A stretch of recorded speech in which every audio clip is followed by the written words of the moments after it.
لا حول ولا قوت الا باللہ۔ اللہ تعالیٰ آپ سب کو اس انتظار کا بہترین بدلہ عطا کرے۔ کچھ چیزیں ایسی ہوتی ہیں کہ جو ہمیں بہت کچھ سکھا جاتی ہیں، تو آج بھی ایسے ہی تھا۔ اصل میں اپنی ہی غلطی کہتی ہوں اس کو بھی، کہ کل جب اسکول میں صبح کی کلاس ہم نے لی تو کہیں اور بہت جلدی کی کمٹمنٹ تھی، اور کسی اور ساتھیوں کے ساتھ تھی جو ڈیلی میرے ساتھ ہوتے ہیں، وہ نہیں تھے، تو میں اپنے حساب سے بیگ پیک کر کے چھوڑا، لیکن جو مائک تھا وہ اسکول میں رہ گیا۔ تو وہ مجھے کب ریئلائز ہوا، جب شام کو نماز نبوی کے لیے کلاس لینے کے لیے بیگ کھولا گیا۔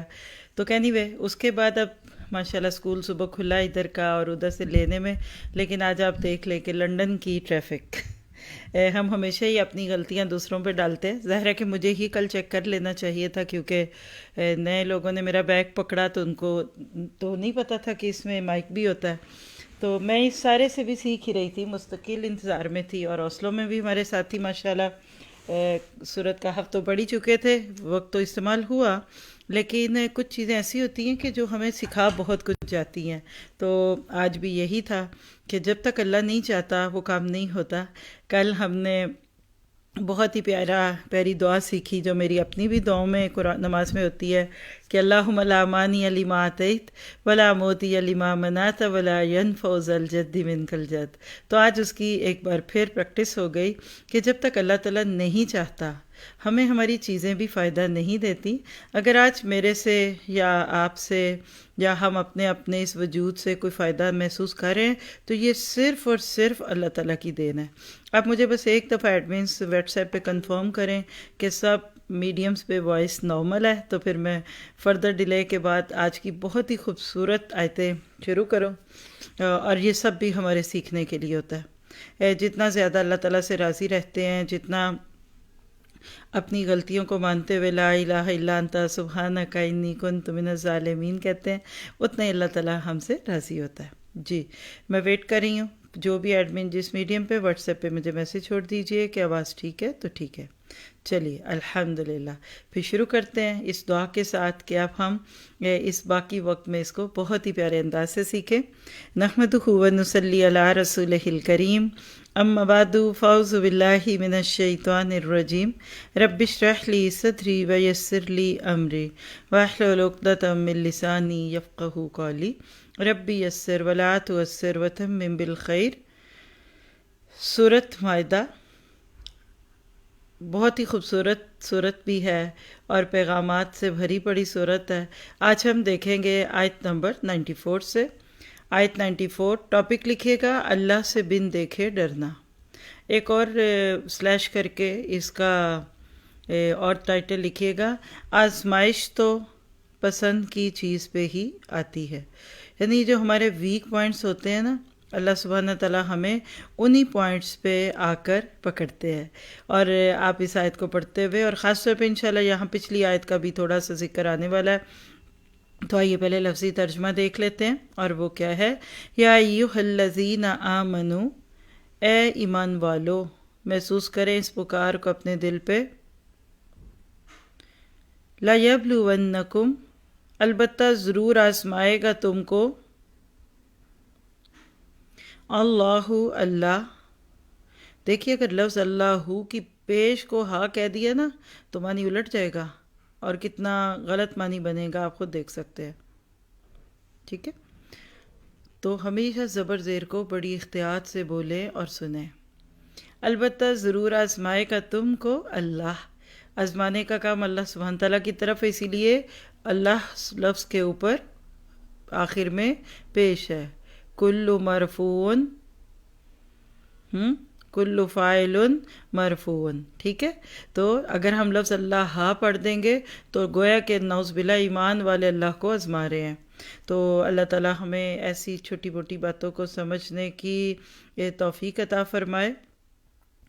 بشیئن، کچھ قدر، یعنی کسی چیز کے ساتھ، من الصیدی، شکار سے، تنالہ، اس تک پہنچتے ہیں، ایدیکم، تمہارے ہاتھ، ورماحکم، اور تمہارے نیزے، لیعلم اللہ، تاکہ اللہ معلوم کر لے، من یخافہ کون ڈرتا ہے اس سے، بالغیبی بن دیکھے، اللہ ہمیں ان میں کر دے۔ اور اس کے برعکس فمن اعتدی پس جس نے زیادتی کی، بعد ذالک اس کے بعد، فلہ تو اس کے لیے ہے عذاب علیم عذاب دردناک۔ بامحاورہ ترجمہ دیکھیں گے۔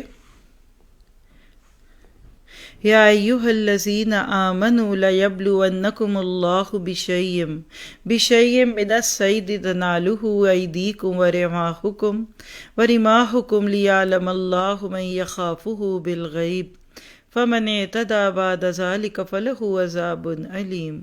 اے ایمان والو، اللہ تعالیٰ قدرے شکار سے تمہارا امتحان کرے گا جن تک تمہارے ہاتھ اور تمہارے نیزے پہنچ سکیں گے، تاکہ اللہ تعالیٰ معلوم کر لے کہ کون شخص اس سے بن دیکھے ڈرتا ہے۔ سو جو شخص اس کے بعد حد سے نکلے گا اس کے واسطے دردناک عذاب ہے۔ بہت ہی خوبصورت آیت ہے۔ صلح حدیبیہ کے تناظر میں یہ آیت نازل ہوئی کہ جب مسلمان عمرے کی نیت سے گئے تھے اور احرام باندھے ہوئے تھے تو اس وقت راستے میں کیا حالات ہوئے، خلاصہ کر کے پھر انشاءاللہ آیت کے ساتھ ساتھ بھی چلیں گے۔ آپ دیکھیے کہ ہم نے سورۃ مائدہ کو شروع میں جس دن شروع کی تھی کافی لمبا نوٹ لیا تھا اور بتایا تھا کہ یہ سورت دوسری صورتوں سے کچھ وجوہات پہ بہت خاص ہے، جس میں ایک کیا تھا کہ یا ایھا الذین آمنوا کا لفظ اس میں بار بار ہے۔ چند پوائنٹ اور نوٹ کیجئے کیونکہ اب ہم خاتمہ سورت کی طرف بھی بڑھ رہے ہیں، جیسا کہ 2 سبق پیچھے ہم نے بات کر لی تھی کہ اب یہ 5 رکوع جو ہیں پوری سورت میں بیان کردہ مضامین کی وجوہات ہیں، اس کے بارے میں اس کے اندر چیزیں ہیں۔ تو سب سے پہلی بات اس سورت کی خوبصورتی کی کیا ہم نے دیکھ لی ہے کہ سب سے زیادہ حلال اور حرام کے احکامات اسی سورت میں ہیں، ٹھیک ہے۔ دوسری چیز یہ کہ بعض ایسے احکامات جو بعض دوسری صورتوں میں بھی ذکر کیے گئے لیکن ان کی تکمیل اور ان کی حکمت اس صورت میں ہوئی، کیونکہ الیوم اکملت لکم دینکم، یہ صورت اللہ کے نبی صلی اللہ علیہ وسلم کے آخری دور کی صورت تھی۔ تو کچھ چیزیں جیسے صورت نحل میں آپ کو ملیں گی، صورت الانعام میں بھی ملیں گی، لیکن اس کی آخری شکل صورت توبہ میں ہے، یہ بھی آپ کو اس صورت میں پتہ چلا۔ پھر اسی طرح سے تیسری چیز اس صورت کی ہم نے ابھی تک کیا دیکھی کہ دوسری صورتوں اور خود صورت مائدہ میں جتنے بھی احکامات بیان ہوئے، ان میں سے جو سوالات پیدا ہوئے یا ہو سکتے تھے، آج کل ان آیتوں میں ان کے جواب قدرے تفصیل سے مل رہے ہیں، ٹھیک ہے۔ چوتھی چیز بہت ہی اہم ہے جس کا آج کی آیت سے متعلق بات ہے، اور وہ کیا ہے کہ جب بھی کوئی حکم ملے گا خاص طور پہ حلال اور حرام سے متعلق، تو جو انسان کی طبیعت ہوتی ہے نا، جس کو آپ کہہ سکتے ہیں کہ انسٹنکٹ، خصائص انسانی، ان میں اگر ذرا سی بھی خرابی ہو جائے نا تو وہ اللہ تعالیٰ کے احکامات کو ماننے کے قابل نہیں رہتا، بلکہ کیا کرتا ہے؟ چور دروازے ڈھونڈتا ہے۔ پھر بولوں، یعنی انسان کی طبیعت ہے کہ جب کوئی چیز اس کے مفاد پہ زد ڈالتی ہے تو وہ یہ نہیں مان لیتا کہ کوئی بات نہیں، پھر جو بھی ہے ہوگا، اللہ کا حکم ہے یا میری ہی کوئی غلطی ہے، وہ اس میں سے کوئی ایسا لوپ ہول، چور دروازہ کہتے ہیں لوپ ہول کو، وہ لوپ ہول ایک ایسا ڈھونڈ لیتا ہے کہ جس کی وجہ سے وہ اپنا گناہ دوسروں پہ ڈال سکے۔ یہ چاروں باتیں یہ سورت مائدہ کا وہ خوبصورت پہلو ہیں کہ اگر آپ کو مجھے ابھی سے ہی 6-7ویں پارے کے ہی بیچ میں سمجھ آ گئی نا، تو مان لیجئے کہ اگلی زندگی سمینا و اطعنا کی ہوگی۔ جب مان لیا کہ وہ ہے اور جو اس نے دیا ہے اور جو کہا ہے بس وہی اصل ہے، تو پھر میں کون اور آپ کون، ٹھیک ہے۔ لیکن ان باتوں پہ چلنا اس وقت آسان نہیں ہوتا، ان سارے احکامات پہ عمل کرنا اس وقت تک آسان نہیں ہوتا جب تک مسلمان ایمان اور عمل صالح کے اس مطلوبہ معیار پہ پہنچ چکا ہو جس کا ذکر اس سے پچھلی آیت میں ہم پڑھ چکے، آمن، پھر اتقو، پھر عمل الصالحات، پھر محسنین۔ آپ دیکھیے کہ تقوی از اے ڈرائیونگ فورس لکھیے، اور یہ باتیں اگر آپ جب الگ الگ چھانٹیں گے تو جو اب جملہ ہے یہ بے شک پچھلی آیت کے ساتھ کہیں سیٹ کیجئے گا کہ ایمان ڈرائیونگ فورس ہے جو چلاتی ہے بندے کو نیکیوں کے راستے پہ، پہلی بات۔ تقوی کیا ہے؟ جیسے دنیا میں کسی کا لائف سٹائل چینج ہوتا ہے، کب؟ جب اس کی پے بڑھ جاتی ہے۔ شروع میں چند ہزار کی تنخواہ تھی تو گھر میں ایک سادہ سی کرسی تھی، صوفہ تھا، ہو سکتا ہے کہ زمین پہ میٹرس ڈال کر ہی سوتے ہوں، وہ بھی کافی لگتا تھا۔ کوئی پرانی 70-80 ماڈل کی گاڑی تھی، وہ بھی اچھی لگتی تھی۔ لیکن 1-2 سال کے بعد جب وہ گھر میں دانے آنے لگتے ہیں، رزق آتا ہے، تو وہ کملے بھی سیانے ہونے لگتے ہیں۔ سنا ہوگا آپ نے، جس گھر دانے اودے کملے بھی سیانے، یعنی لوگ کہتے ہیں کہ پیسہ آ جاتا ہے تو جو کملا بندہ، دیوانہ بندہ، مجنو، یا اس کا بچہ ہی کو بڑی بدتمیزیاں بھی کرتا رہے تو لوگ کہتے ہیں بڑا انٹیلیجنٹ بہت ہے، اور غریب کا بچہ شرارت کرے تو کہتے ہیں اس کو آپ نے ادب نہیں سکھایا، اور ایسے ہمارے گھروں میں آنے کا ادب نہیں سکھایا۔ تو یہ ایک انسانی فطرت ہے، لیکن حقیقت یہ ہے کہ گھر کے رکھ رکھاؤ سے پتہ چلتا ہے، پھر وہ گاڑی اچھی نہیں لگے گی، یہ جگہ جگہ رکتی ہے، حالانکہ پچھلے 4 سال سے اسی میں تھے آپ، لیکن بس اب چونکہ لے سکتے ہیں نا، افورڈ کر سکتے ہیں۔ کون پھر آئی فون 3 لیتا ہے 10 جب 11 آ جاتا ہے؟ تو بالکل اسی طرح جس طرح دنیا کی دولت بڑھتی ہے تو ہمارا لائف سٹائل بڑھتا ہے، اسی طرح جب تقوی کی دولت بڑھتی ہے، کیونکہ یا ایھا الذین آمنو، اے ایمان والو، ہر آیت کے شروع میں یہ بات کیا بتاتی ہے؟ بڑھانا ہے تو تقوی بڑھاؤ۔ پیسوں کو بڑھا کر کیا کرو گے؟ بڑھانا ہے تو تقوی بڑھاؤ۔ کپڑوں کو بڑھا کر کیا کرو گے؟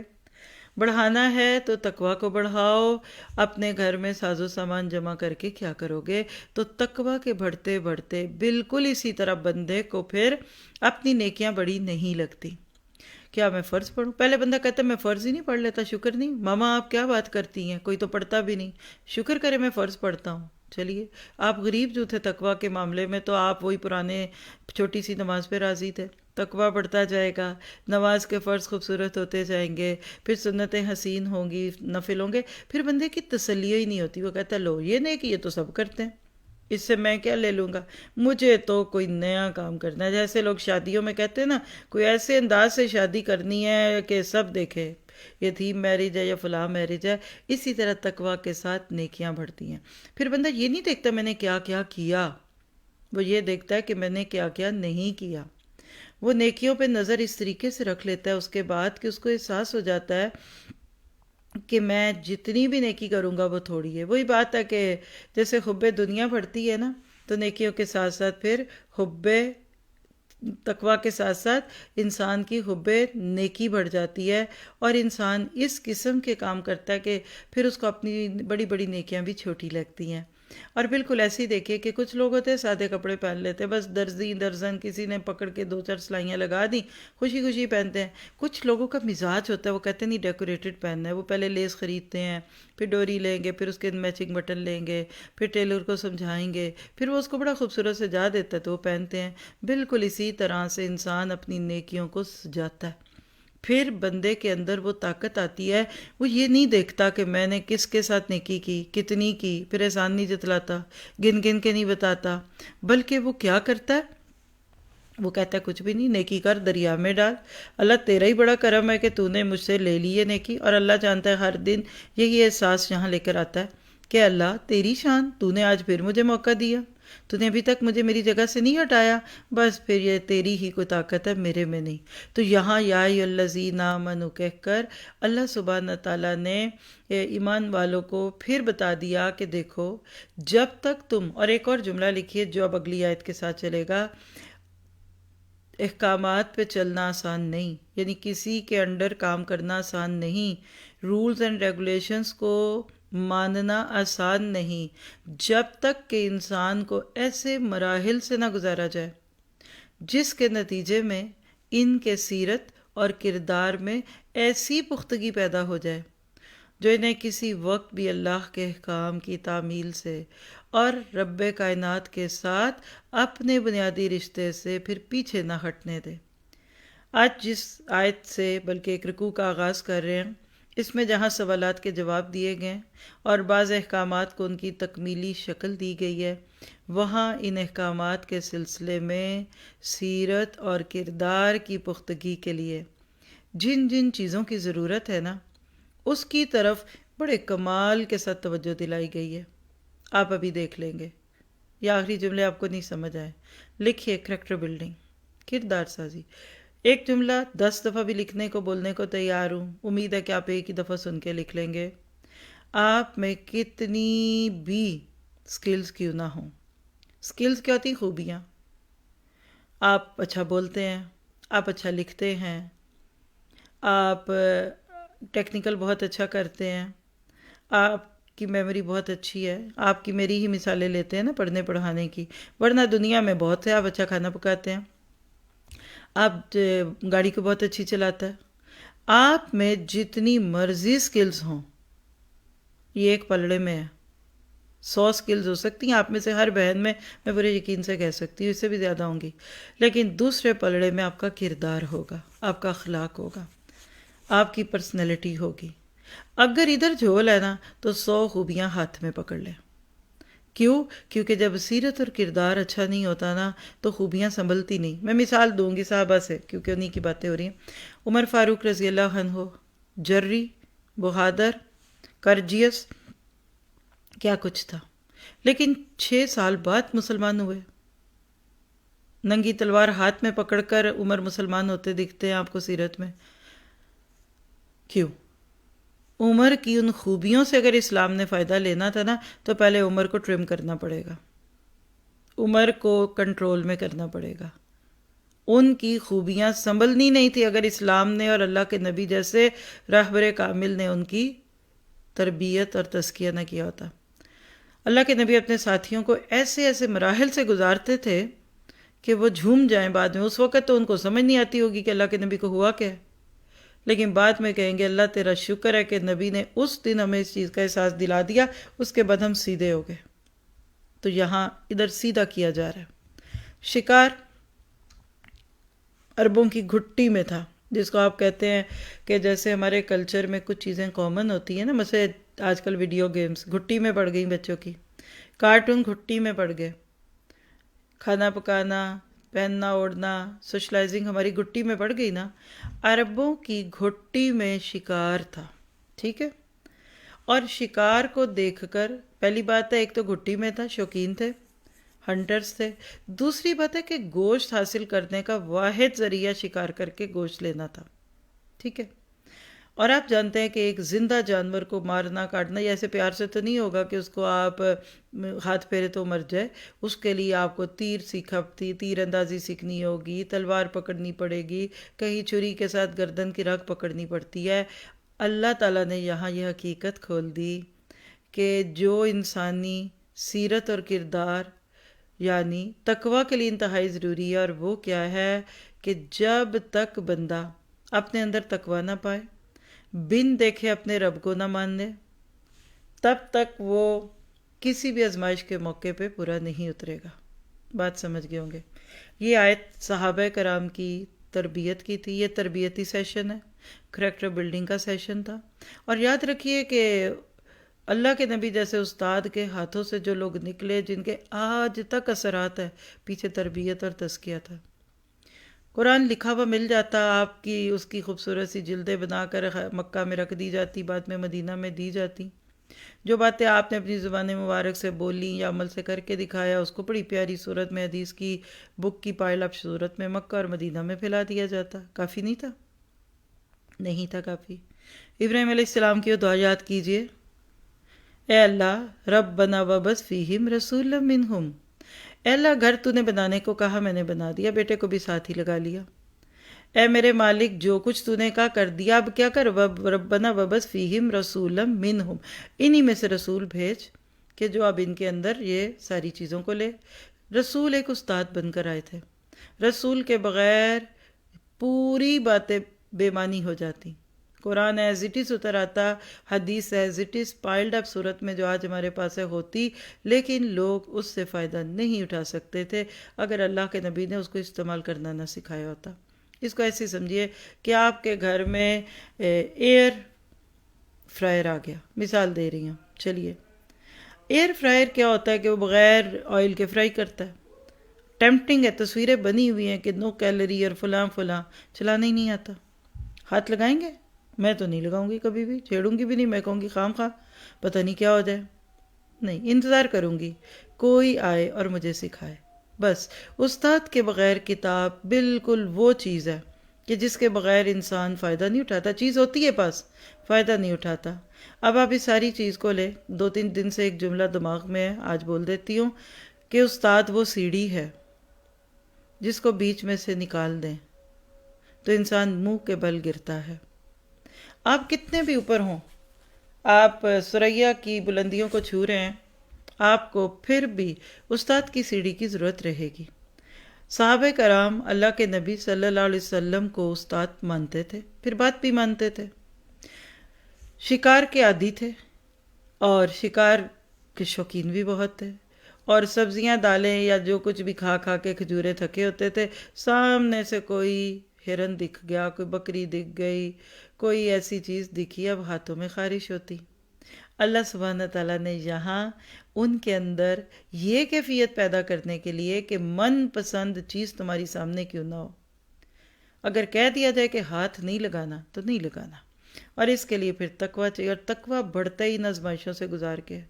کہ علامہ اقبال نے اپنے بیٹے سے کہا تھا کہ خدا تجھے کسی طوفان سے آشنا کرے، تیرے بحر کی موجوں میں اضطراب نہیں ہے. اور ہمارے بڑے بھی تھے جو اپنے خاندان کی بڑے ہوتے ہیں ظاہر ہے، وہ اپنے بچوں کو کہا کرتے تھے کہ مجھے سہارا جاننے والوں، گر میں لڑکھڑایا تو کدھر جاؤ گے. یعنی اپنے پاؤں پہ کھڑے ہو. اور کئی بڑے یہ بھی کہتے سنیں گے کہ جتنی تمہیں چوٹیں پڑنی ہیں میری زندگی میں پڑ جائیں، ٹھیک ہو جاؤ گے. باپ پیچھے ہے، بڑا پیچھے ہے، مینٹور پیچھے ہے. اب سیدھے ہو جاؤ گے تو بعد میں جو پڑیں گی مشکلات وہ سہل لو گے. اور حقیقت ہے، حضرت انس کی روایت ذہن میں آ گئی. کہا کہتے تھے، بلکہ ابن مسعود اور عبداللہ بن عمر، مختلف لوگوں کے نام نہ لکھے، یعنی صحابہ میں سے صحابی کہتے تھے کہ اللہ کے نبی کے جانے کے بعد ہماری کیفیت کیا تھی؟ ایک ایسی کشتی کہ جس کا کوئی نہ خدا نہ ہو. سمندر کی دھاروں میں لڑکتی پڑکتی کشتی تھی اور سمجھ نہیں آ رہا تھا اس کو کیا چلائیں. اتنے بڑے بڑے فتنے ٹوٹے تھے اللہ کے نبی کے بعد کہ ابو بکر جو پہلی ہڈیوں کی مٹھی تھے وہ اور سوکھ کے کانٹا ہو گئے. کہ ان کی بیٹی کہتی ہیں کہ اگر کسی بڑے پہاڑ پر یہ فتنے ٹوٹتے تو وہ اپنی جگہ سے ہل جاتا، لیکن میرے باپ ابو بکر اپنی جگہ پہ جمے رہے. تو یہ جو ٹھوکریں ہوتی ہیں نا، یہ بندے کو سیدھا کرتی ہیں. سیدھے ہو جائیں گے تو بہت ہی سیدھے ہوں گے، اور جو ٹھوکروں سے نہیں سیکھتا اور لہروں میں نہیں آتا، وہ آ کے پھر کناروں پہ پڑے پتھروں کے ساتھ سر پٹکتا ہے. تو صحابہ کرام کو آزمایا گیا. تم کہتے ہو ایمان والے ہو، آؤ تو صحیح ذرا.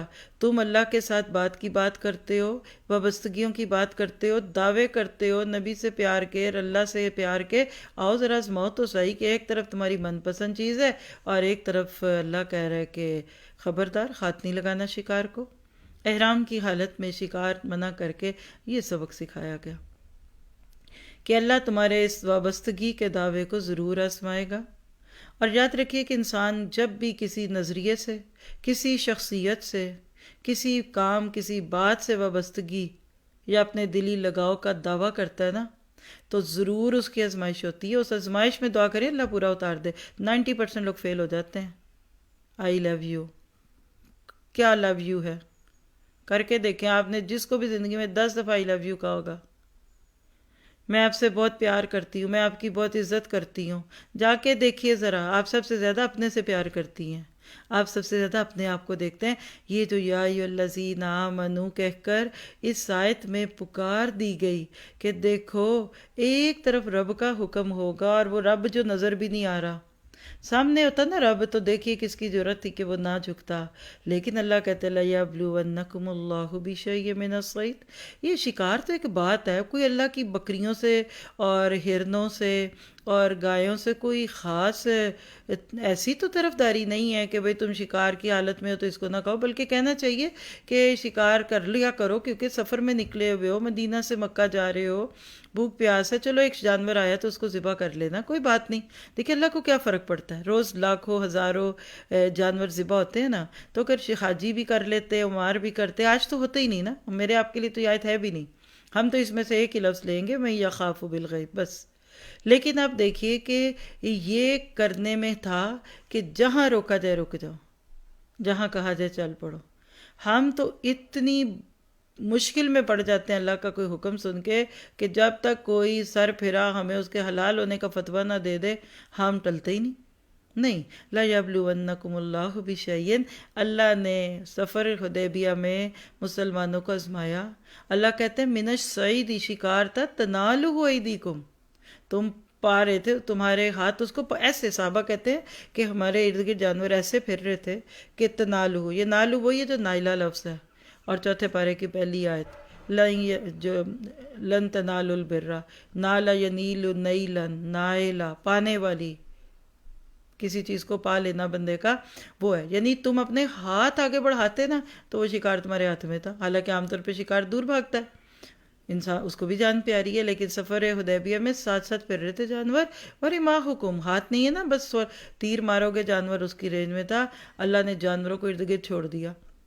شاید ان کو بھی کوئی سینس تھی کہ یہ احرام کی حالت میں سفید کپڑوں میں ہے اور انہوں نے ہمیں پکڑنا نہیں، تو چلو ہم بھی ان کے قریب چلتے ہیں، ہم بھی نبی کے صحابہ کو ذرا قریب سے دیکھ لیں اور نبی کو دیکھ لیں۔ اللہ جانے جانوروں کی کیا کیفیت تھی، میں مبالغہ رائے نہیں کرتی، لیکن لوگ اس پہ بہت کچھ کہہ دیں گے آپ کو، ہیں، کیونکہ ان کی جان محفوظ تھی، وہ پاس آ گئے، لیکن اللہ کہہ رہے اتنی قریب جانور ہے لیکن تم نے ہاتھ نہیں لگانا، یہ آزمائش تھی۔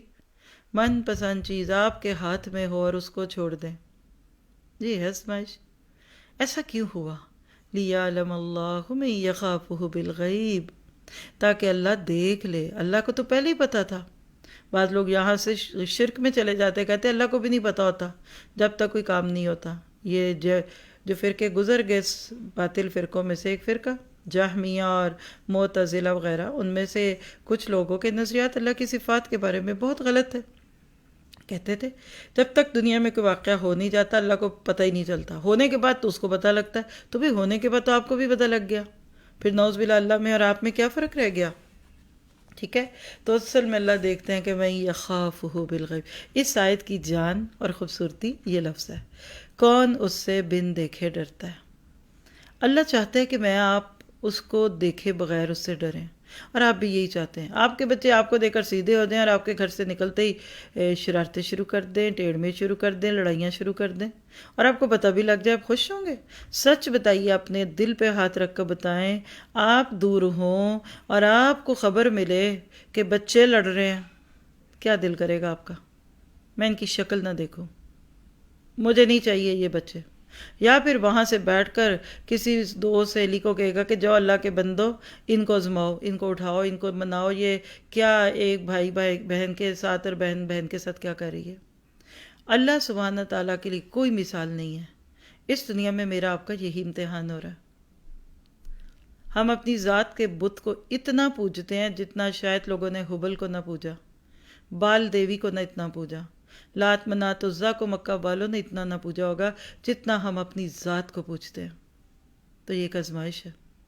اللہ تعالیٰ کہتے ہیں ایمان کے دعوے والو جو پھر اس وابستگیوں کے ثبوت دو، نہیں کرنا شکار، بھوکے ہو نہیں کرنا، پیاسے ہو نہیں کرنا، کتنے دن سے گوشت نہیں کھایا نہیں کرنا، کھجورے کھا کھا کے تھک گئے ہو مدینہ سے مکہ کے راستے میں نہیں کرنا۔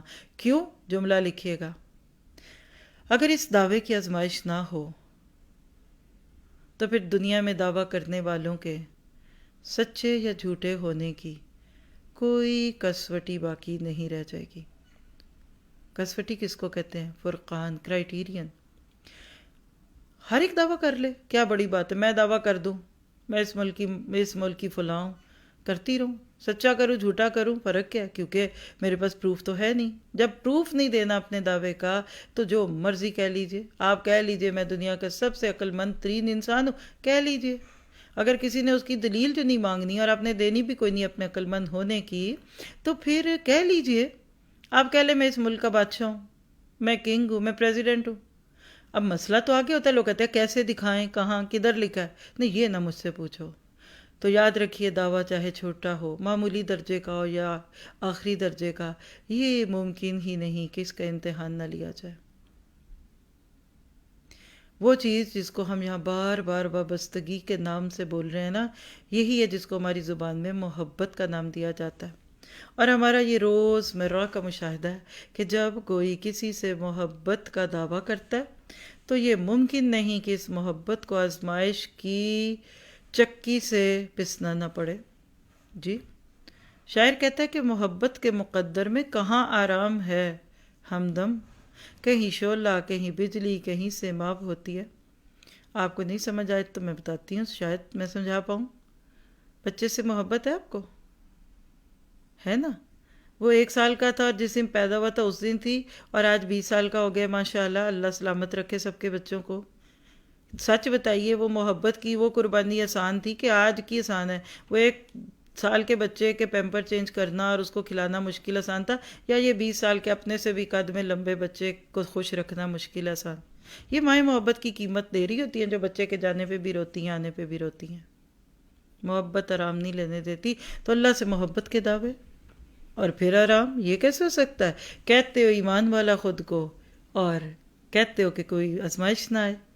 دیکھیے سورۃ عنکبوت کی پہلی آیت لے لیں، احسب الناس ان یترکوا ان یقولوا آمنا، کیا لوگوں نے یہ گمان لیا کہ ان کا صرف یہ کہنا کہ ہم ایمان لے آئے بچا لے گا، چھوڑ دیے جائیں گے؟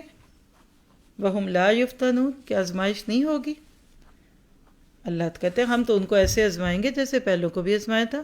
اور پیچھے آپ دوسرے پارے میں پڑھ چکے ہیں، وَلَنَبْلُوَنَّكُمْ بِالشَّيْءِ مِنَ الْخَوْفِ وَالْجُوعِ وَنَقْصٍ مِنَ الْأَمْوَالِ وَالْأَنفُسِ وَبَشِّرِ الصَّابِرِينَ۔ مصائب 5، 5 آزمائشوں سے تو ہر ایک کو گزرنا ہوگا۔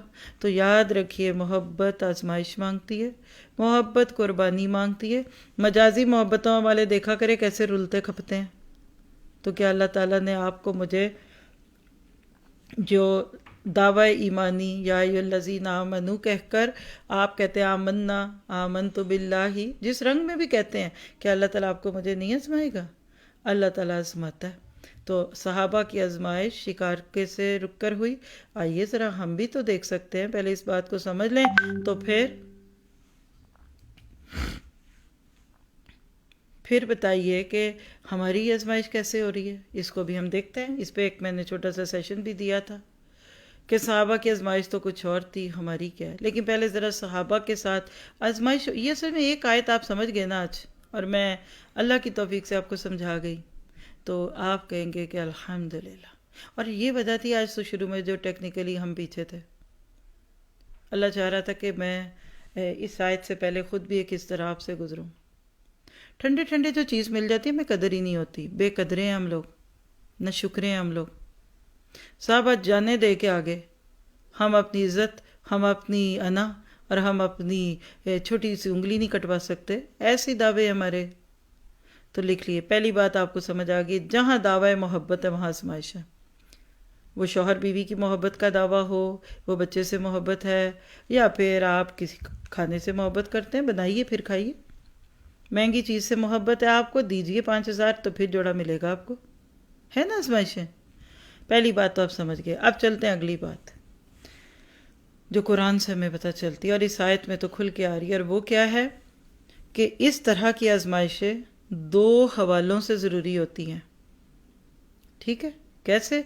ایک تو اس لیے کہ کسی سے وابستگی اور محبت کا دعویٰ کرنا بظاہر یہ کوئی مشکل کام نہیں ہے، کوئی بھی جیسے میں نے کہا کر دے، لیکن یہ جاننا کہ کون اپنے دعوے میں سچا ہے اور کون جھوٹا ہے، اس کا اندازہ اس وقت ہوتا ہے جب آزمائش کا مرحلہ پیش آتا ہے۔ اس کو ایسے سمجھیے کہ خالص سونے کی پہچان اس وقت ہوتی ہے جب اسے بھٹی میں تپایا جاتا ہے، تب پتہ چلتا ہے کہ اس میں خالص سونا کتنا ہے اور کھوٹ کتنا ہے۔ لکھیے گا، انسانی سیرت اور کردار، عقیدہ اور عمل، یعنی انسان کی سیرت اور کردار اور عقیدے اور ایمان کا معاملہ سونے سے بھی زیادہ نازک ہے۔ اس لیے کوئی وجہ نہیں کہ اس میں سچے، جھوٹے اور کھرے کھوٹے کی پہچان کے لیے ان کو آزمائشوں سے نہ گزارا جائے. ٹھیک ہے، چلیے تھوڑا سا آگے چلے. دوسری بات یہ ہے کہ انسانی سیرت اور کردار کی پختگی اور اس کو جلا دینے کے لیے، یعنی اس کو اسٹرانگ کرنے کے لیے، پرومیننٹ کرنے کے لیے آزمائشوں کے مراحل انتہائی ضروری ہوتے ہیں. بعض لوگ غیر معمولی صلاحیتوں کے مالک ہوتے ہیں، لیکن جب تک ان پر ذمہ داریوں کا بوجھ نہیں ڈالا جاتا اور کٹھن مراحل سے گزار کر ان کی صلاحیتوں کو چمکانے کا موقع نہیں ملتا، اس وقت تک ان کی غیر معمولی صلاحیتیں کبھی ابھر کر سامنے نہیں آتی، بلکہ پتہ کیا ہوتا ہے، بلکہ رفتہ رفتہ دم توڑ دیتی ہیں. جی کیسے؟ آپ کہیں گے اتنی مشکل باتیں نہ کیا کریں، ہمیں سیدھی سیدھی بات دیں. چلے سیدھی سیدھی مثال لے لیں. ایک آدمی کبھی پانی میں اترا ہی نہیں، آپ چاہتے ہیں کہ وہ سوئمر بن جائے، تیراک بنے، کیسے بنے گا؟ پانی میں نہیں اترنا ڈر لگتا ہے. آپ کہتے ہیں تیراک کیسے بنے گا؟ اس کو دھکا دیں پیچھے سے. وہی بات یاد رکھ لے کہ دھکا کس نے دیا تھا مجھے. جس آدمی کے بارے میں یہ خواہش ہو کہ وہ تیز دوڑنے لگے تو ضروری ہے کہ آپ روزانہ اسے تیز دوڑنے پر مجبور کریں. آہستہ آہستہ اس کے اعصاب یعنی اس کے مسل اس قابل ہوتے جائیں گے کہ پہلے تیز چلے گا، پھر آہستہ آہستہ دوڑے گا، پھر تیز دوڑے گا.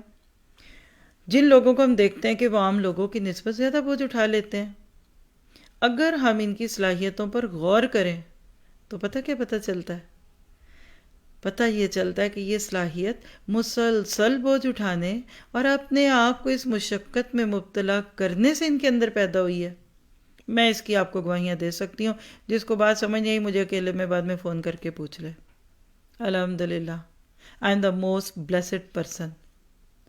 میرے ارد گرد مسلسل بوجھ اٹھانے والے ساتھیوں کی اللہ کی رحمت سے ایک بڑی تعداد ہے. وہ کوئی ایکسٹرا آرڈنری انسان نہیں ہے، جتنی خوبیاں اتنی خامیاں بھی ہیں، لیکن مسلسل مشقت اپنے اوپر بوجھ ڈال کے اور ہر قسم کے حالات میں وہ کھڑے رہتے ہیں. وہ کہتے ہیں جو مرضی ہو ہم کھڑے ہیں. تو جب بندہ اپنے آپ کو اس طرح سے وہ بیلنے سے گزار کے اپنی انا کو کچل کچال کے بالکل روٹی کی طرح چپٹا ہو جاتا ہے نا، پھر اللہ کہتا ہے فرشتوں ٹھیک ہے یہ. اور آپ پڑھیں گے وَفَتَنَّاكَ مُوسَىٰ فَتُونَا یا موسیٰ، کچھ ایسے لفظ ہیں سورۃ طٰہٰ میں کہ موسیٰ ہم نے تجھے بڑا ہی آزمایا. تجھے تو 3-4 دن سے ہی آزمانا شروع ہو گیا جب تو بیبی تھا، اور جب اتنا آزمایا کہ ثُمَّ جِئْنَا بِكَ، پھر تو آ گیا اس اندازے پہ جو میرے دین کے کام کرنے والوں کے ہوتے ہیں، تو پھر ہم نے تجھے کیا نہ دیا کہ وَأَلْقَيْتُ عَلَيْكَ مَحَبَّةً مِّنِّي، لوگوں کے دلوں میں تیرا پیار ہی اتنا ڈال دیا، لوگ تجھے دیکھتے تو محبت آنے لگتی. تو اللہ سبحانہ تعالیٰ نے ان باتوں میں جو باتیں سکھا دی ہیں نا آپ کو مجھے، اس کو اپنے اوپر لیجئے. صحابہ تو صحابہ تھے، شکار تو اپنی جگہ، لیکن آپ کے لیے کیا ہے؟ دیکھیے غلط کام کرنے والوں کے لیے تو یہ سزا ہو سکتی ہے، آزمائش، مشکل، لیکن صحیح کام کرنے والوں کے لیے یہ ایک ٹریننگ ہوتی ہے. اللہ آپ کے اندر جذبہ عبودیت کتنا ہے یہ دیکھتا ہے، آپ کتنے فرما بردار ہیں، بن دیکھے اس کو کیسے مانتے ہیں. اور جب تک اس حالات کی کہہ لیجیے اتار چڑھاؤ سے بندہ نہیں گزرتا، تقویٰ نہیں پیدا ہوتا. یعنی and product of all these calamities اور آزمائشوں کا کیا ہے کہ آپ کے اندر تقویٰ آ جاتا ہے. آپ تاریخ کھول کر دیکھ لیجئے، صاف پتہ لگے گا کہ اللہ پر ایمان لانے والوں کو ہمیشہ ان مراحل سے گزارا گیا. وہ جب بھی کبھی کامیاب ہوئے، سعادت مندی کے ساتھ ان مراحل سے گزرنے میں کامیاب ہوئے، تو پھر دینی اور دنیاوی، آخرت کی اور دنیا کی نعمتوں کے رستے ان کے لیے کھل گئے. اور جب انہوں نے اس میں کہیں کمزوری دکھائی تو اللہ کے عذاب کا شکار ہو گئے. اللہ تعالیٰ نے قرآن میں اس کی مثالیں دیں، اور آگے آپ پڑھیں گے انشاءاللہ اعراف میں 163 اصحاب سبت کیسے مچھلیاں پکڑنے کا موقع تھا، اور کیسے چھوٹا سا ایک حکم تھا کہ مان جاؤ 6 دن تمہارے، 7ویں دن میں سے بھی کچھ وقت ہے تو چھوڑ دو. کیا ہوگا اگر تم نہیں کماؤ گے اتنی تھوڑی دیر تو کوئی کمی آ جائے گی؟ عبادت کرو، ہولی ڈے بناؤ، ہولینس بڑھاؤ، دنیاوی کام نہیں کرنے. کیا ہوگا اگر چند گھنٹے تمہارے چولہے نہ جلے؟ اور اگر تم عبادت اور روزے اور کیفیت میں گزر جاتے ہو، مچھلیاں نہیں پکڑو گے، کیا ہوگا زیادہ زیادہ؟ لیکن شیطان جو ہے نا، یہ تھوڑے کوئی نہیں چھڑواتا، باقی سب بندہ چھوڑ دیتا ہے۔ کئی دفعہ ہم بڑی نعمت چھوڑ دیتے ہیں چھوٹی سی بات کو نہ دینے سے، اور وہی ہوا پھر جو ہوا۔ جب سیرت اور کردار اس حد تک بگڑا کہ اللہ کے سیدھے حکم کو بگاڑ کر چال بازی کی، کہ جال لگایا جمعے کو اور مچھلیاں نکال لی آ کے سنڈے کو، اور کہا ہم نے تو سیٹرڈے میں کچھ نہیں کیا، اللہ نے ان کو آزمائش میں ناکام کیا، اور عذاب ایسا آیا کہ نکالن کا لفظ ہے، ایسی سزا جس کو دیکھ کر دوسرے بھی عبرت پکڑے۔ تو اللہ سبحانہ تعالیٰ کی ایک سنت ان آزمائشوں سے پتہ چلتی ہے کہ جب اللہ تعالیٰ کسی نعمت سے کسی قوم کو آزماتے ہیں نا، تو ان کی آزمائش کو مشکل بنانے کے لیے اس نعمت کو فراوانی سے ان کے دائیں بائیں مہیا کرتے ہیں۔ بنی اسرائیل کے ساتھ یہی ہوا تھا، آج آپ کے ساتھ بھی یہی ہوگا۔ اگر آپ کی کمزوری مال ہے نا، مال آپ کے ارد گرد پھرے گا۔ آپ مال کی وجہ سے آزمائے جا رہے ہیں نا، مال اور آئے گا۔ آپ سونے کی وجہ سے، سستی کی وجہ سے آزمائے جا رہے ہیں، آپ اور سست ہوں گے۔ اور آپ بعد میں جا کے دیکھیے سورہ اعراف 163، اذ یعدون فی السبت اذ تأتیہم حیتانہم، ایسے مچھلیاں اچھل اچھل کے آتی تھی، کیسے؟ یوم سبتہم شرعن، سر اٹھا اٹھا کے سمندر میں دکھتی تھی کہ دیکھو ہم آئے ہوئے، اب دیکھو۔ اور آخر میں کیا؟ نبلوہم بما کانوا یفسقون۔ تو اللہ تعالیٰ کی آزمائش ہوتی ہے جب رزق حرام کے ذرائع بڑھ جائیں کسی سوسائٹی میں، تو اللہ تعالیٰ اس میں ایسے ہی معاملات کرتے ہیں۔ تو بہرحال بات تو اچھی ہے، سمجھ والی ہے، میرے آپ کے لیے اسی لیے بات کرنی بھی چاہ رہی ہوں کہ مسلمانوں کو بھی اسی طرح کی آزمائشوں سے دوچار کیا گیا۔ وہاں مچھلیوں کا شکار منع تھا، یہاں خشکی کا شکار منع ہے۔ اللہ نے کہا وَلَنَبْلُوَنَّكُمْ بِشَيْءٍ مِّنَ الصَّيْدِ تَنَالُهُ، یعنی اللہ ایک ایسے شکار سے آزمائے گا، اتنی کثرت سے شکار تمہارے دائیں بائیں پھرے گا کہ تم چاہو تو ہاتھ بڑھا لو، چاہے نیزہ پکڑو۔ اور آپ دیکھیے جس طرح بنی اسرائیل کی آزمائش میں قرآن پاک نے ہمیں یہ بتایا کہ مچھلیاں سر اٹھائے ہوئے ان کی طرف آتی تھی، شرعن تھا، یہاں کیا ہے؟ تنالہ۔ میں تقابل کر رہی ہوں اس واقعے کا اس سے، آپ لاس نہ ہوں اگر تو۔ حالانکہ اب دیکھیے مچھلی ہمیشہ پانی میں ڈوب کے تیرتی، کبھی کوئی مچھلی آپ نے منہ اوپر کر کے نہیں دیکھا ہوگا، اس کا تو ریسپیریٹری سسٹم سارا پانی میں کام کرتا ہے، لیکن وہ کشتی کی طرح پانی کی سطح پہ تیرتی بھی آ رہی تھی۔ کیوں؟ تاکہ ان کے شوق کو بڑھایا جائے اور آزمائش سخت کی جائے۔ یہاں بھی مسلمانوں کو اسی طرح آزمایا گیا۔ پھر آپ دیکھیے کہ جس طرح بنی اسرائیل کی آزمائش ان کے لیے ایسی غذا کے حوالے سے تھی جو ان کی اہم ضرورت تھی، کیونکہ وہ صرف مچھلیاں ہی کھاتے تھے اور ان کے ارد گرد کھانے کا ذریعہ یہ تھا۔ اس طرح مسلمانوں کو حج کے سفر میں صحرا سے گزرتے ہوئے ایک ایسی چیز سے آزمایا گیا جو ان کی سخت ضرورت تھی۔ کیونکہ اگر آپ میں سے کسی نے کبھی کوئی صحرا دیکھا اور وہ بھی عرب کا، تو آپ دیکھیں گے کہ بہت کم علاقے ایسے ہوتے ہیں جہاں کوئی چیز ہوگے، یعنی سبزی بھی نہیں ہوتی، مراد ہے کہ چلے سبزیاں کھا لیں گے، وہ بھی نہیں ہوتی تھی۔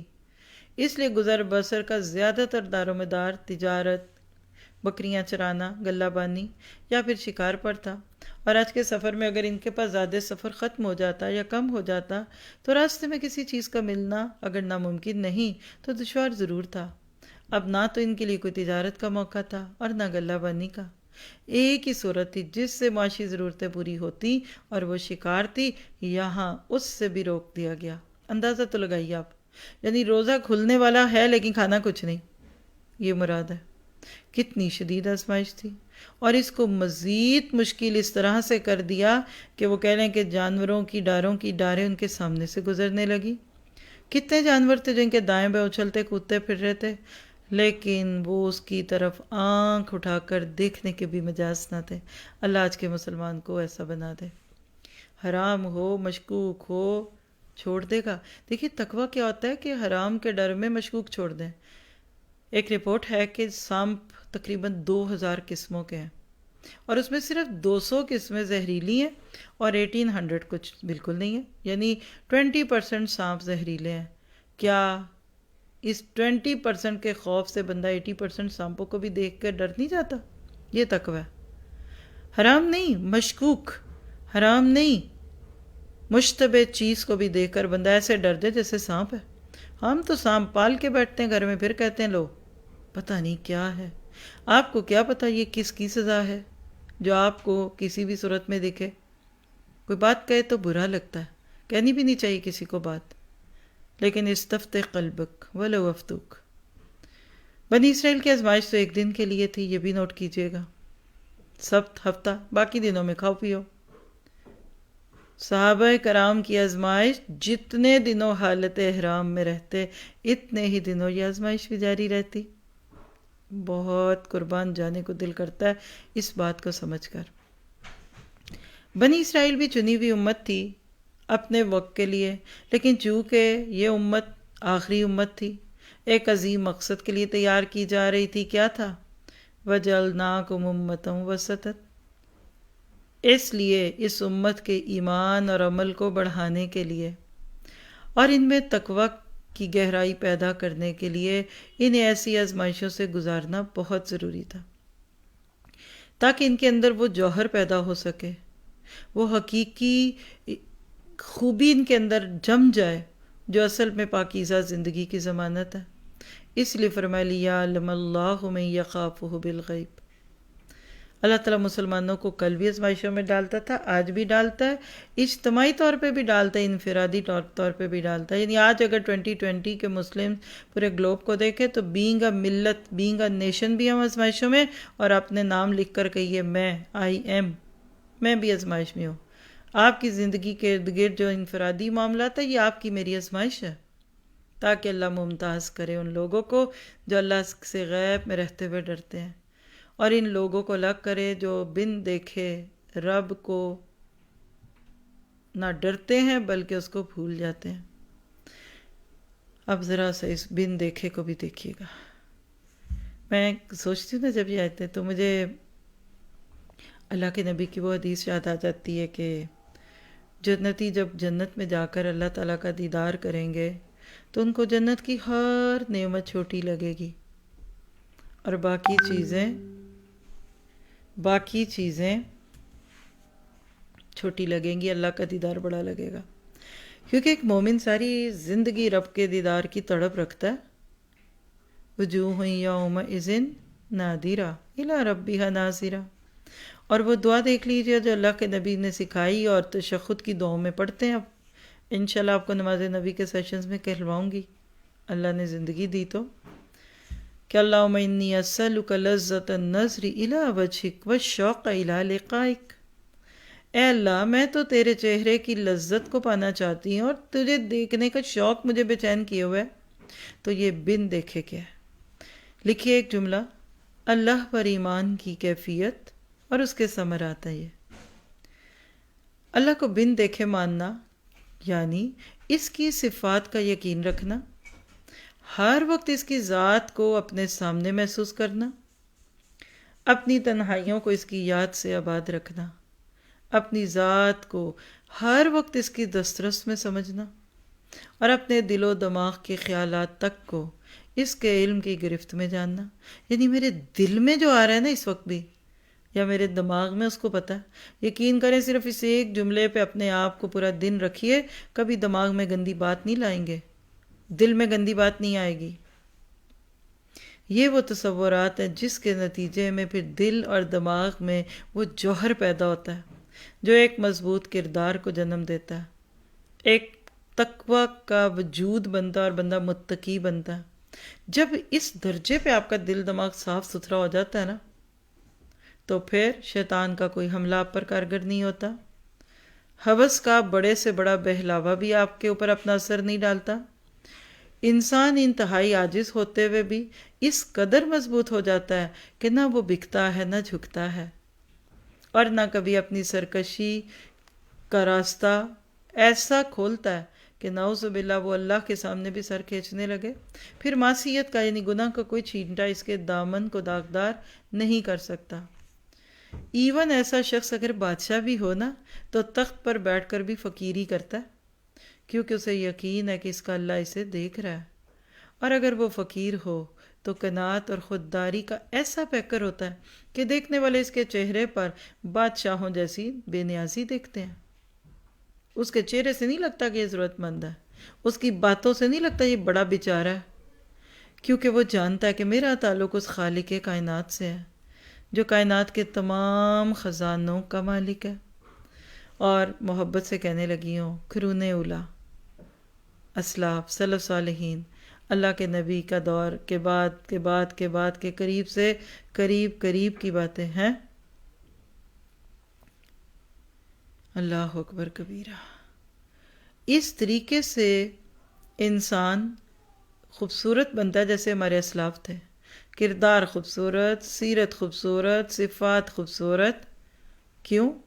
ان کی وجہ کیا تھی کہ اللہ کے نبی کی تربیت نے اسلامی معاشرے کو جن مضبوط بنیادوں پر اٹھایا تھا، ان میں سب سے مضبوط بنیاد یہی تصور تھا کہ ہم ہر وقت اللہ کے سامنے ہیں، من یخافہ بالغیب، ہمارا ہر عمل اس کے علم میں ہے۔ ہم جو ظاہر میں دکھتے ہیں باطن میں بھی ویسے ہیں، جو ہم سامنے ریئیکٹ کرتے ہیں پیچھے سے بھی یہی ہیں۔ اور صحابہ کو یہ یقین تھا کہ ہمارے تصورات اور خیالات تک سے اللہ واقف ہے، ہمارا کوئی عمل اس سے مخفی نہیں ہے۔ اور سب سے بڑا احساس جو بندے کو واقعی بندہ بناتا ہے، بلکہ کہ انسان کو بندہ بناتا ہے نا، وہ کیا ہے کہ ایک دن اس کے سامنے پیش ہونا ہے۔ وہ ہم سے ایک ایک بات، ایک ایک عمل اور ایک ایک لمحے کا حساب لے گا۔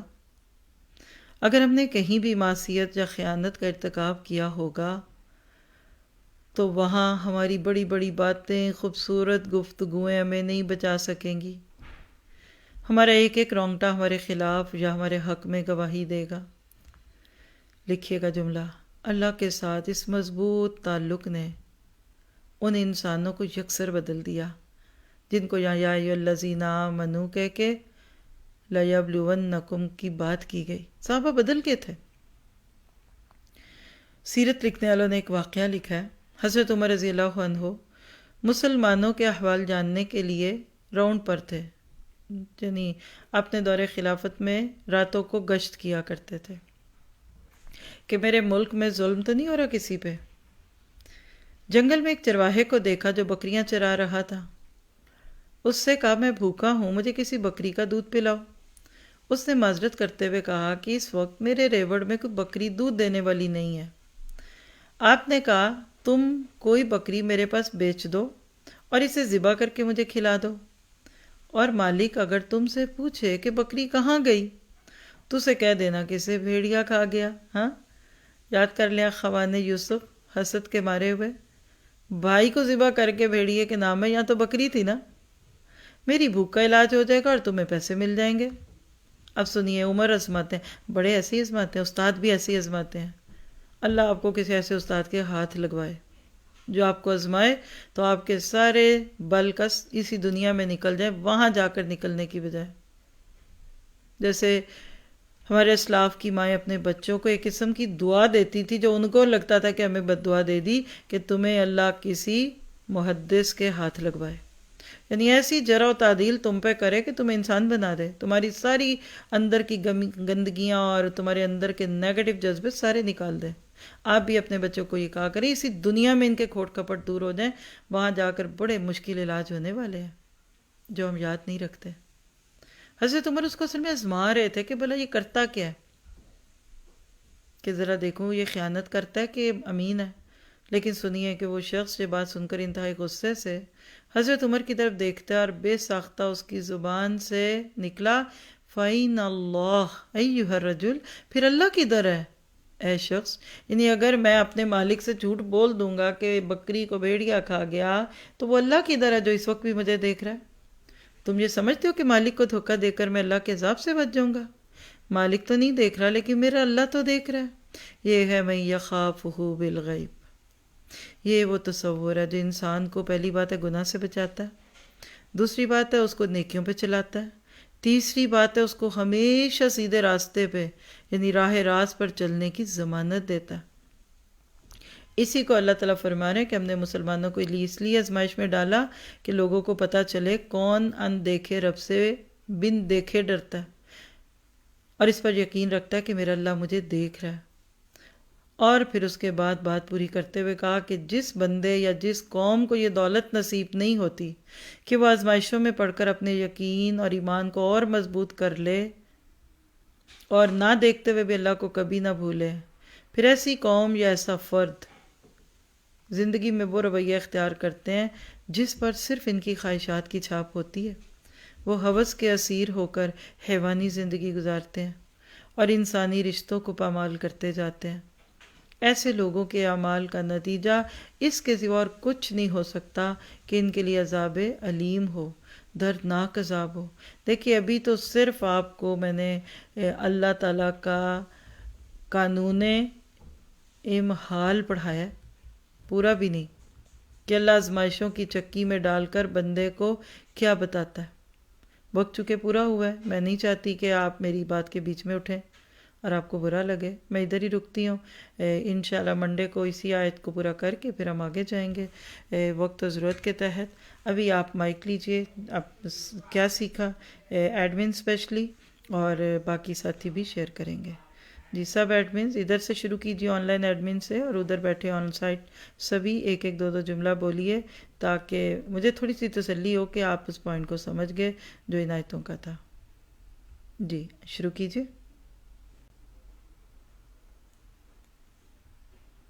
ایک منٹ ذرا میں آپ کی آواز کھول لوں۔ کیا آپ لوگ بات کر رہے ہیں اس پہ؟ اس میں سیٹنگ سب چینج کی ہوتی ہے نا، کچھ نہ کچھ چینج ہو جاتی ہے۔ واٹس ایپ پہ کال کر لیجیے یا میں ادھر کھولتی ہوں۔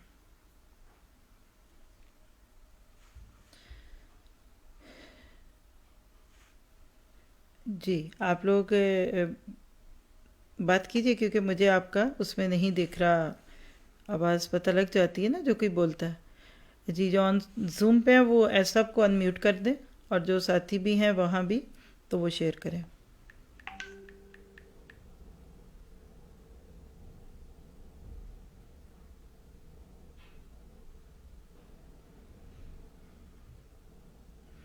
اب آپ لوگ بولیں گے تو آواز آئے گی۔ آج کا لیسن سنتے ہوئے کہ جب میرے اوپر اگر کوئی آزمائش آتی ہے تو اس وقت میں کیا رویہ اختیار کرتی ہوں، کیونکہ اللہ تعالیٰ سے محبت کا دعویٰ تو کرتے ہیں سب، لیکن جب آزمائش آتی ہے تو اس وقت اصل میں دیکھنا ہوتا ہے کہ ہمارا کیا رویہ ہوتا ہے، تو اس پہ محاسبہ کر رہی میں اپنا۔ جی جزاک اللہ خیر۔ نیکسٹ۔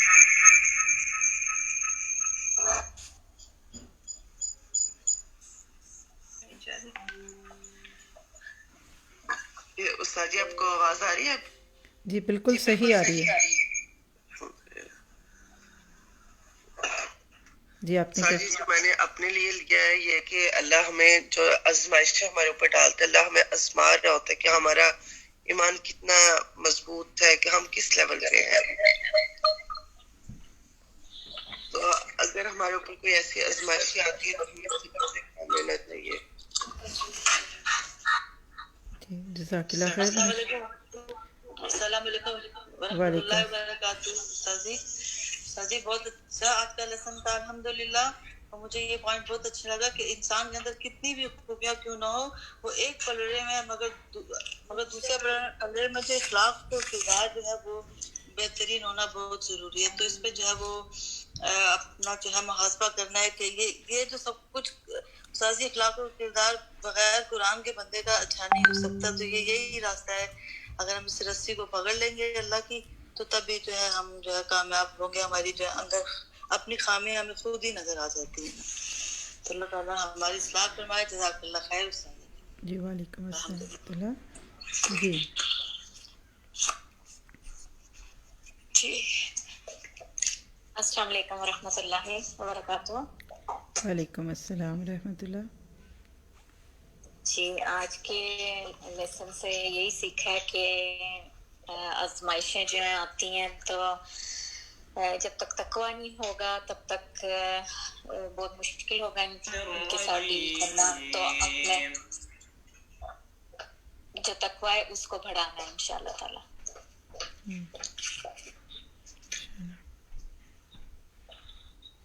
جی السلام علیکم ورحمۃ اللہ وبرکاتہ۔ وعلیکم السلام ورحمۃ اللہ۔ جی استاد جی، آج کے لیسن سے یہی سیکھے کہ الحمدللہ ہر حال میں اپنے رب کا حکم ماننا ہے، جس طرح کے بھی حالات ہوں اس طرح کے حال میں اللہ کے حکم سے جو ہے نا وہ حیل و حجت نہیں کرنی، اور اللہ سے بغیر دیکھے ڈرنا ہے، اپنی ذات کو جو ہے نا اپنی ذات کو ایک بت کی طرح بنا کے نہیں پوجنا، وہ اس ذات پہ اللہ سبحانہ تعالیٰ کا حق زیادہ ہے، اور اللہ تعالیٰ جو آزمائشیں بھیجتا ہے اس میں بھی ہمارے لیے بہتری ہوتی ہے، اور اس میں ہماری آزمائش سے پتہ چلتا ہے کہ ہم کہاں کھڑے ہیں، تو اللہ تعالیٰ ہمیں اپنی اطاعت کرنے والا بنائے اور حرام سے بچائے، کہ جہاں شک پڑ جائے اس چیز سے پیچھے ہٹ جانا ہے انشاءاللہ۔ جزاک اللہ خیر۔ انشاءاللہ۔ جی السلام علیکم ورحمۃ اللہ وبرکاتہ استاد جی۔ وعلیکم السلام ورحمۃ اللہ۔ استاد جی میں نے بھی اپنے لیے یہی سیکھا ہے کہ جس وقت کوئی آزمائش آتی ہے اس وقت میرا اپنی ذات کے ساتھ کیا رویہ ہوتا ہے، میں اس کو کتنا آزمائش سمجھتی ہوں اور کیا میں کرتی ہوں، لیکن اب ان شاء اللہ تعالیٰ یہی میں نے لیا ہے کہ اس وقت یہی سوچنا ہے کہ اللہ تعالیٰ مجھے آزما رہا ہے اور مجھے دیکھ رہا ہے، اور مجھے اس آزمائش میں سے کوشش کرنا ہے کہ اللہ کے حکم کے مطابق اس کو پورا کروں۔ اور دوسرا یہ تھا کہ مجھے یہ بات بہت اچھی لگی کہ ایمان ہے تو پھر ایمان چلاتا ہے نیکیوں پر، نیکیاں بھی بعد میں تقویٰ پہ لے کے آتی ہیں، تو تقویٰ تو پھر بعد میں آتا ہے، پہلے ایمان ہے اس کے بعد نیکیاں، تو پھر تقویٰ انشاءاللہ تعالیٰ زیادہ ہوگا، جتنی نیکیاں زیادہ ہوگی اتنا ہی تقویٰ زیادہ ہوگا انشاءاللہ تعالیٰ۔ جزاک اللہ۔ دیکھیے جتنا تقویٰ ہوگا نا اتنی نیکیاں زیادہ ہوں گی، اور جتنی نیکیاں زیادہ ہوں گی تقویٰ اتنا بڑھتا جائے گا۔ مجھے ایسے ہی ذہن میں ایک مثال آ گئی، گاڑی میں بیٹری ہوتی ہے، تو بیٹری جتنی گاڑی چلتی جاتی ہے نا وہ آٹومیٹکلی بیٹری بھی چارج ہوتی رہتی ہے۔ کبھی آپ نے سنا ہوگا کہ کوئی گاڑی ایک مہینہ کھڑی رہی تو بیٹری ڈاؤن ہو گئی، وہ بیٹری کب چلتی ہے؟ جب گاڑی چلتی ہے، اور گاڑی کب چلتی ہے؟ جب بیٹری چلتی ہے۔ تقویٰ بھی بیٹری ہے، نیکیاں کرتے جائیں تقویٰ بڑھتا جائے گا، تقویٰ بڑھتے جائیں گے نیکیاں کرتے جائیں گے۔ جی باقی ایڈمنس، جی فائزہ، صوبیہ، آسیہ جی، آپ میں جو بھی وہاں ایڈمنس موجود ہیں وہ شیئر کریں۔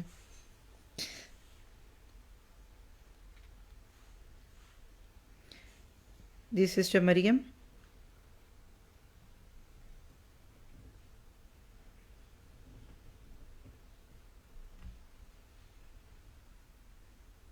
چلیے ٹھیک ہے، پھر اگر آپ لوگ ریڈی نہیں تو میں یہاں رکتی ہوں۔